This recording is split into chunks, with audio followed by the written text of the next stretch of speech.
So our Digital Reach pilot is going to be working with 500 young people across the Midlands, the North West and the North East. These are young people that face different forms of disadvantage, and for all of them access to digital space and the lack of digital skills is holding them back in education, employment, maybe their family being able to access benefits. And so we're helping to engage those young people through existing services to engage with a new programme and potentially a new learning platform to hopefully build their confidence and self-esteem and awareness and digital skills over the next few months.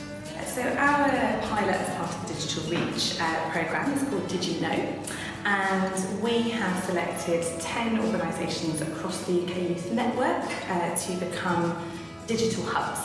And these are a range of different youth provisions, so some of them are sort of a town youth club, others have a specific type of young person that they work with, and we're looking at providing that space with digital provision that they need and the skills, upskilling their youth workers and digital champions who are peer leaders in what it means to recognise digital exclusion and support young people who are at risk of digital exclusion to become included.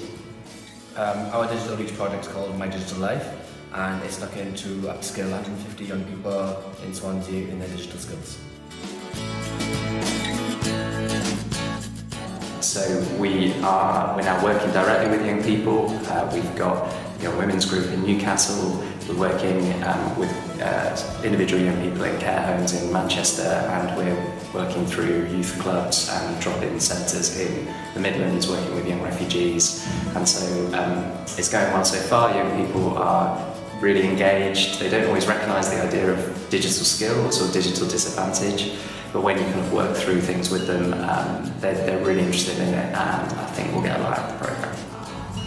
So our pilot so far, we're almost at the midpoint, is going well. We are learning a huge amount about what it means for a young person to be at risk of digital exclusion, the sorts of things that might have happened in their life that has got them to that point and that has meant they haven't developed the skills or the motivation or haven't had the access to digital provision.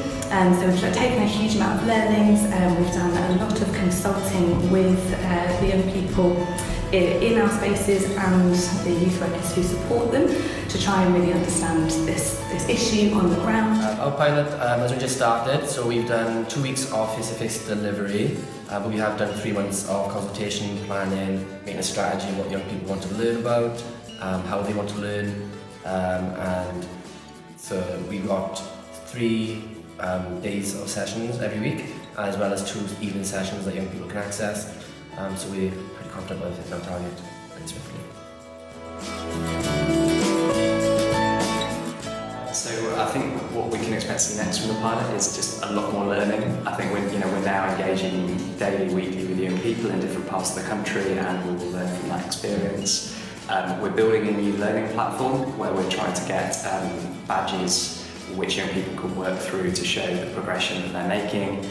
And we're particularly trying to work on that by talking to other partners, so social care organisations, care homes, colleges, so that they recognise the skills that are being developed and that they can recognise the progress young people are making. So hopefully we'll be able to bring a lot from that and inform the programme. So what's up next for Did You Know? We have completed all of our kind of training and development stage of the pilot, which means that our young champions and our youth workers are now ready to deliver to the participants in their spaces. So we'll start to see them recruiting different types of young people, learning about who they are, testing the model with peer leadership and seeing how the resources are going down. So our Digital Life project is going to aim to support 150 young people to increase their digital capacity through varying degrees of programs. So we've got a very small beginners program, and then that will escalate to intermediate, and then onto a sort of advanced but again more difficult level. So they'll be ranging from how to turn the computer on and logging in to creating your own digital programs and apps, app design, how to use online safety properly, online banking, writing CVs, job searching, and everything in between really.